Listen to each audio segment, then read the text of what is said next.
Olá, amigos! Sejam bem-vindos ao programa Espiritismo Agora, uma realização da Fraternidade Francisco de Assis e do Centro Espírita André Luiz, ambas as duas instituições aqui da cidade de São Paulo.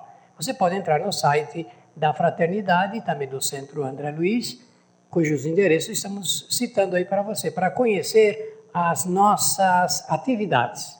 O nosso programa tem a finalidade de levar até você que gosta de estudar os assuntos da vida espiritual, da nossa realidade espiritual, através das obras de Allan Kardec.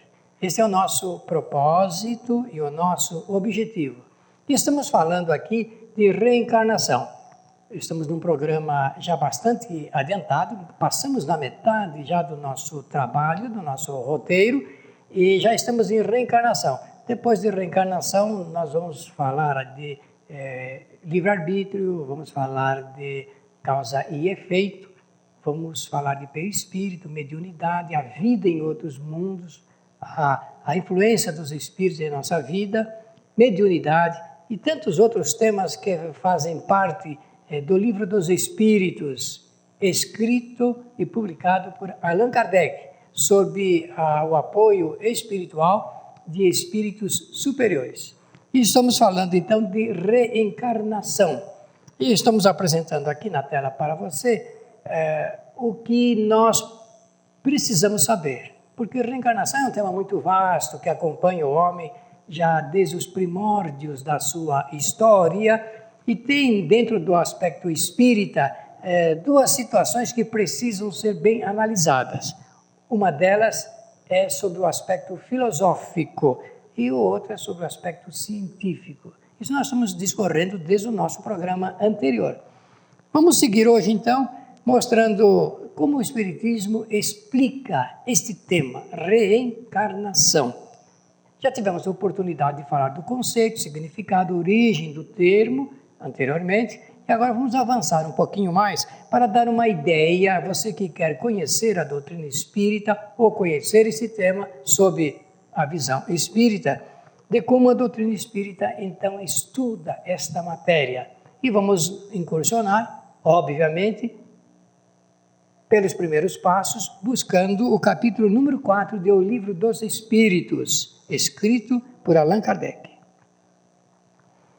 Dentro da obra de Allan Kardec, nós vamos perceber que o título dado pelo codificador do Espiritismo é este, Pluralidade das Existências. Pluralidade, quer dizer, muitas, né? Plural, muitas as existências do Espírito. Já falamos aqui que ora estamos encarnados e ora estamos desencarnados. Se preferirem, em estado de erraticidade, que é o termo certo, preciso, um termo espírita, para a situação do espírito depois que ele deixa definitivamente o mundo material. Então, para estudar este assunto com o conhecimento espírita, nós precisamos nos reportar, primeiramente, à questão 330 do Livro dos Espíritos. É esta pergunta feita por Allan Kardec e as subsequentes que dão uma ideia precisa de como Allan Kardec indagou, perguntou aos espíritos sobre esta matéria. Se nós buscarmos então o conceito espírita sobre reencarnação, nós vamos encontrar que é a volta do espírito a uma nova existência, em um novo corpo, depois do espírito ter passado um certo tempo em estado de erraticidade. Fiquem com essas palavras que eu estou mencionando desde o início do nosso programa. Existência, espírito, erraticidade. Por quê? Porque o espírito imortal, ora está encarnado e ora está desencarnado. Nós vivemos no mundo envolvidos pelos espíritos desencarnados. Posso falar de outra maneira. Os espíritos que se encontram no nosso meio são envolvidos também por nós, os encarnados, porque um influencia o outro. Nós influenciamos os espíritos e os espíritos influenciam em todas as criaturas encarnadas. O detalhe sobre reencarnação começa depois que o espírito desencarna. Por quê? após a morte física, o espírito fica um certo tempo em estado de erraticidade, um estado novo, uma situação nova. Ele não está mais usando um corpo físico. Você vai perguntar, quanto tempo o espírito fica nesse estado de erraticidade depois de deixar o corpo físico? Não existe um tempo padrão, porque varia de cada caso, varia das necessidades de cada espírito, ficar uma semana, 2, um mês, anos até, em estado de erraticidade e depois fazer um novo projeto de uma nova encarnação. Reencarnação é uma lei natural.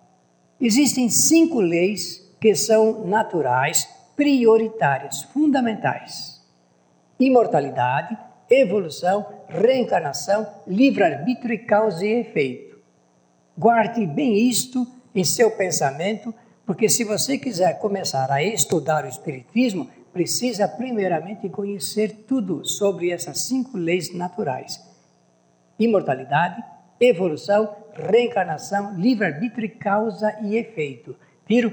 Reencarnação, portanto, é uma das leis naturais, básicas, faz parte desse grandioso projeto de Deus, o Criador, para as suas criaturas. Permitir que todos passem por essas experiências a fim de ganhar novos conhecimentos. Então, reencarnação é uma lei natural. Se é natural, acontece naturalmente. Já está dentro da previsão divina. Vamos usar essa palavra para ficar mais fácil a compreensão. Se é divino, de Deus. Lei natural, de Deus. Imortalidade, evolução, reencarnação, livre-arbítrio e causa e efeito. Vamos mais uma vez falar um pouco dessas leis. Aí você vai entender a importância deste tema dentro deste conjunto. Porque nada pode ser apenas estudado em separado. Em separado e em conjunto. Ficará sempre mais fácil da gente aprender. Imortalidade. O espírito é imortal, o espírito não é eterno. O espírito é imortal, eterno só o Criador. Evolução, que é a lei que permite um processo de armazenamento de conhecimentos, porque evoluir significa aumentar cada vez mais o volume do conhecimento. Conhecimento intelectual, conhecimento moral. Reencarnação, pluralidade das existências, uma lei natural que permite a todos os espíritos fazer experiências novas através deste processo. Livre-arbítrio, liberdade de pensar, falar e agir, lei natural, e causa e efeito, lei de causalidade, não é de casualidade, não existe nada casual, tudo é causal. E cada causa tem um ou mais efeitos. Tudo que pensamos e fazemos gera, por consequência, efeitos, porque tudo é causa.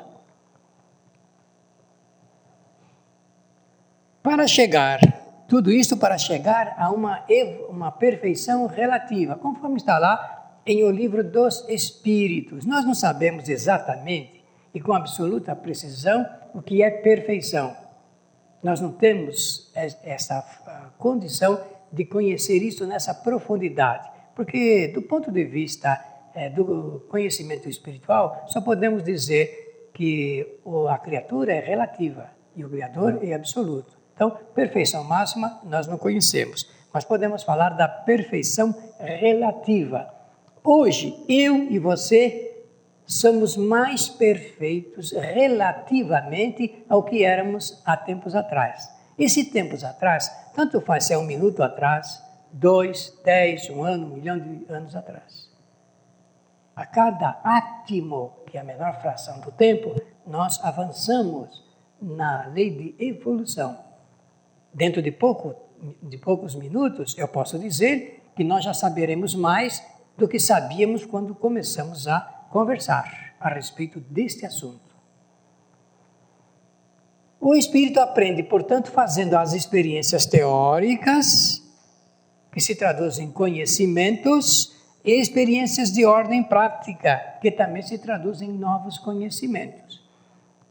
Aprende teorizando e praticando. Quando está no mundo dos encarnados, o espírito aprende na prática, porque ele pode concretizar, materializar o seu conhecimento teórico. E quando está fora da matéria, por exemplo, os espíritos que estão em nossa volta, eles trabalham com um pensamento sobre nós e nós sobre eles. Eles não podem fazer o que nós fazemos materialmente. Eles podem sugerir através das ideias e dos pensamentos.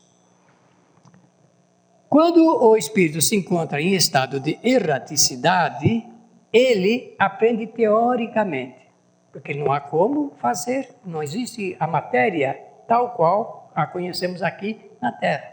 Então ele pode idealizar, pode fazer as suas especulações filosóficas, extrair conhecimentos. Uma pessoa quando está, por exemplo, muito doente na cama, não pode sair da cama porque a sua saúde está totalmente comprometida, esse espírito está encarnado fazendo experiências meramente teóricas.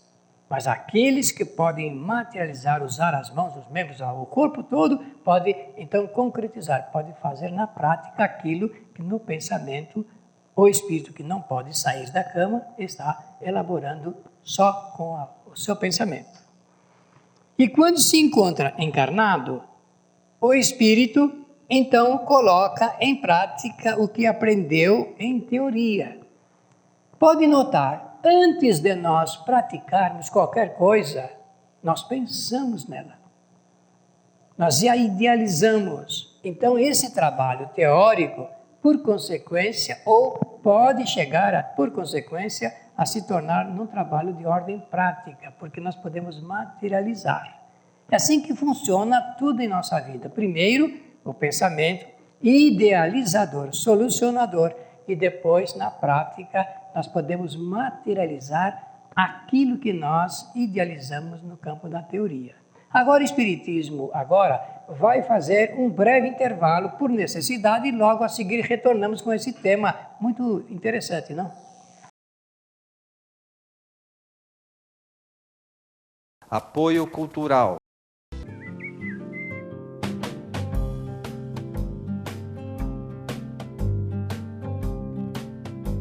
Rádio Boa Nova, a comunicação em prol de um mundo de regeneração. Os livros citados neste programa podem ser adquiridos na Mundo Maior Editora. Acesse mundomaior.com.br.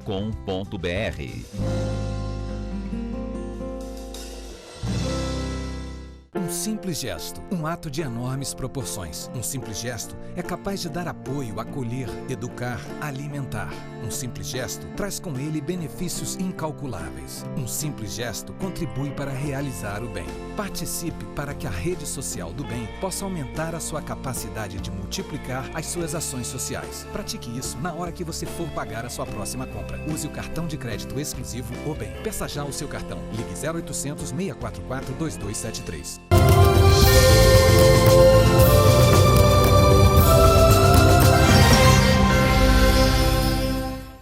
Voltamos a mais esta edição de Espiritismo. Agora falando de reencarnação, existe muita coisa para ser dita, para ser estudada sobre esta matéria. Vamos resumir em nossos programas para que você possa depois examinar com um pouco mais de cuidado. Vamos citar algumas obras, inclusive, que tratam desta matéria. Então, quando o espírito está encarnado, ele pratica o que aprendeu em teoria, porque as duas situações são importantes, em estado de erraticidade e em estado de encarnado. Se um dia você se perguntar qual dos dois estados é o mais importante para o espírito durante a sua trajetória de evolução, lembre-se de que as duas situações são importantes para o espírito. Essa é a razão pela qual, na beleza desse grandioso projeto da vida do Criador, o espírito ele pode passar um certo tempo. Quanto tempo nós passamos encarnados mesmo? Alguns variam, esse tempo varia bastante. Mas um certo tempo aqui na Terra e depois em estado de erraticidade. Agora, nós já podemos começar a fazer o nosso projeto futuro, sabia? Porque nós podemos trabalhar no campo da teoria. O espírito, então, pode retornar sempre. Note que a palavra sempre está aí grifada em destaque para que a gente possa se lembrar. O espírito pode retornar sempre em um novo corpo, sempre confeccionado especialmente para uma encarnação. E são criadas, então, situações novas para que ele faça experiências novas de acordo com a sua vontade. Eles são lembrados de que em nosso programa, desde o primeiro programa, estamos falando da inteligência, da vontade e do pensamento. São as 3 ferramentas de trabalho do espírito para fazer a sua evolução: inteligência, vontade e pensamento. A vontade é determinante, ela é determinadora. É por vontade que nós fazemos e concretizamos as coisas no mundo material também. A reencarnação, então, proporciona ao espírito, primeiro, provar a si mesmo sua nova situação na escala evolutiva. Ele prova, através do processo da reencarnação, ao próprio espírito, qual é a sua evolução, seu grau de evolução na escala. Segundo, passar pelos efeitos das causas por ele mesmo criadas. Olha, passar pelos efeitos das causas por ele próprio criou. Efeito, causa. Causa e efeito. Na vida se resume tudo a isso. O que nós passamos é efeito e que tem as causas anteriores que nós próprios causamos. Então podemos dizer, nessa estágio aqui do nosso programa, que a reencarnação é uma oportunidade para todos, indistintamente. Não há um só espírito no universo inteiro que não deva reencarnar. Você notou bem? Não existe no universo inteiro nenhum espírito que esteja fora dessa lei natural da reencarnação. Ora faz o estágio em estado encarnado e ora faz um novo estágio em estado de desencarnado. O espírito sempre aumenta o volume do conhecimento pelas experiências que realiza. Pode notar, nós fazemos isto a cada segundo da nossa vida. Nós aumentamos o volume do nosso conhecimento através das novas experiências que nós realizamos. Imagine a pior coisa que você já fez e da qual já participou. Essa pior coisa é uma experiência, por vezes nova ao espírito. E ele aprende com isso. Por isso que em um programa eu disse que é muito difícil dizer se o espírito aprende mais em estado de acerto ou se aprende mais em estado de erro, de equívoco, de falha, de desvio. Por tudo serve ao aprendizado do espírito. Se você quiser ter uma boa indicação para o que eu acabei de falar, leia a pergunta 895 do Livro dos Espíritos. Leia a pergunta e depois leia a resposta para perceber como tudo é importante. Todas as experiências que fazemos são importantes para a nossa evolução. Reencarnação, portanto, não é um castigo. Não existe em nenhum momento o castigo proveniente da reencarnação. Estou dizendo isso porque certamente você já viu e já ouviu pessoas dizerem que tal pessoa, outra pessoa, tenha passado por uma situação na reencarnação e que aquilo era um castigo de Deus. Deus não castiga e nem premia as suas criaturas, seus filhos, como se costuma dizer. Bem, vamos tratar um pouquinho agora sobre um outro assunto dentro desse tema reencarnação. Ele é importante para que possamos examiná-lo. Sobre comprovações de ordem científica da reencarnação. O Espiritismo apresenta no Livro dos Espíritos uma tese filosófica sobre esta matéria. A tese filosófica, ela se desenvolve conforme aquilo que falamos de justiça divina, justiça de Deus, justiça do Criador para com as suas criaturas, dando-lhes novas oportunidades, concedendo-lhes novas oportunidades. Por quê? Porque é natural que os espíritos, antes de aprenderem, errem. É natural isto. O erro, ele é absolutamente natural no processo de aprendizagem do espírito. Então, vamos tratar agora, fora do que o Espiritismo menciona, dessa justeza filosófica das oportunidades a todos os espíritos. Vamos falar dessas comprovações de ordem científica da reencarnação.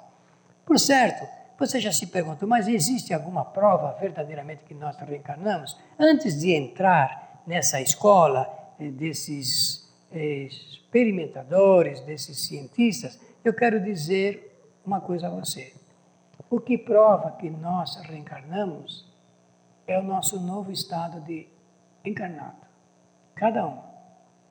Se você fizer uma digressão no pensamento desde o dia em que você nasceu, há de notar coisas bastante curiosas de ideias, conhecimentos que você sabe e já detinha. Mas isso eu já sabia. Como é que nós já sabíamos certas coisas se antes não tivéssemos tido oportunidade de experimentá-las, de aprendê-las em outras vidas? É natural isso, mas o preconceito filosófico faz com que as pessoas rejeitem a ideia, a teoria, antes de examiná-la. Eu estou usando a palavra teoria aí por figura de expressão, porque isso não é uma teoria, a reencarnação não é uma teoria, é um fato comprovado, conforme nós podemos mostrar e demonstrar. Então, vamos citar alguns pesquisadores insuspeitos, sobre os quais não assiste nenhuma dúvida sobre a sinceridade de seus propósitos, sobre o cuidado que tiveram em dedicar parte de suas vidas a esses trabalhos de pesquisas sobre este tema especificamente falando. Vamos lembrar, então, primeiramente, de um grande pesquisador sobre reencarnação, de um grande professor de parapsicologia na Índia, diretor do Instituto Indiano de Parapsicologia, o professor Hemendra Nath Banerjee, que nasceu em 1929, e já é a partir da década de 50, 1950 para frente, fez estudos bastante circunstanciados sobre esse assunto reencarnação. Sabe, meus amigos, o professor Banerjee tinha um escritório na Índia e ele era diariamente procurado por pessoas que levavam, então, solicitações de pesquisas a respeito de vidas anteriores, ou pela própria pessoa, ou então indicações de filhos e filhas, crianças que se diziam lembrar-se de suas vidas anteriores. Milhares e milhares de situações foram examinadas pelo professor Banerjee, lá na Índia. Homem bastante sério, esteve várias vezes aqui no Brasil, trazendo as suas experiências, a conclusão de seus trabalhos. E antes de desencarnar, em 1985, algumas delas fazendo fóruns de debate, seminários de estudos para apresentar algumas conclusões a respeito dessas milhares de situações. O professor Banerjee publicou um livro intitulado Vida Pretérita e Futura, editado no Brasil pela Nórdica, do Rio de Janeiro. E nesse livrinho importante, ele relata, porque tudo está documentado, relata situações comprovadas, não sugestivas, porque no caso do professor Banerjee, ele não usava esse termo que vem depois ser usado pelo professor Ian Stevenson, de quem eu falarei logo a seguir. Mas o professor Banerjee, ele então trouxe uma grande contribuição para a história e análise, a pesquisa sobre reencarnação, porque ele acompanhou passo a passo esses estudos, abria o processo de pesquisa e seguia, tinha lá sua metodologia, documentava, adicionava as comprovações e depois ele apresentava a conclusão, antes a sua hipótese sobre o caso. Então ele conta casos bastante interessantes sobre como conseguiu comprovar as reencarnações de diversas pessoas que se lembravam de vidas anteriores. Em uma delas, nós vamos apresentar, logo a seguir, talvez no nosso próximo programa, dando continuidade a este tema reencarnação, porque é um tema que deve valer a pena estudar, examinar, para reforçar essa tese do Espiritismo de que o Espírito ele pode reencarnar tantas quantas forem necessárias, às vezes até adquirir o conhecimento da perfeição relativa em outros mundos mais adiantados. Então eu peço a você que aguarde, porque a partir do próximo programa nós vamos falar um pouco a respeito, contar um caso que o professor Banerjee apresentou nesse livro, Vida Pretérita e Futura, editado aqui no Brasil pela Nórdica do Rio de Janeiro. E peço a você que, se interessa pelo assunto, que adquira essa obra, leia com interesse, porque se trata de um pesquisador insuspeito. E estamos agora no final do programa agradecendo a todos os que escreveram. Nós estamos respondendo aos poucos aí todas as cartas e e-mails que estamos recebendo em Espiritismo Agora. Escreva você também. O endereço está sendo apresentado aí na tela para você ter a oportunidade de conversar conosco. Pela sua generosa atenção, simplesmente queremos dizer muito obrigado e até o nosso próximo programa, onde vamos continuar esse tema.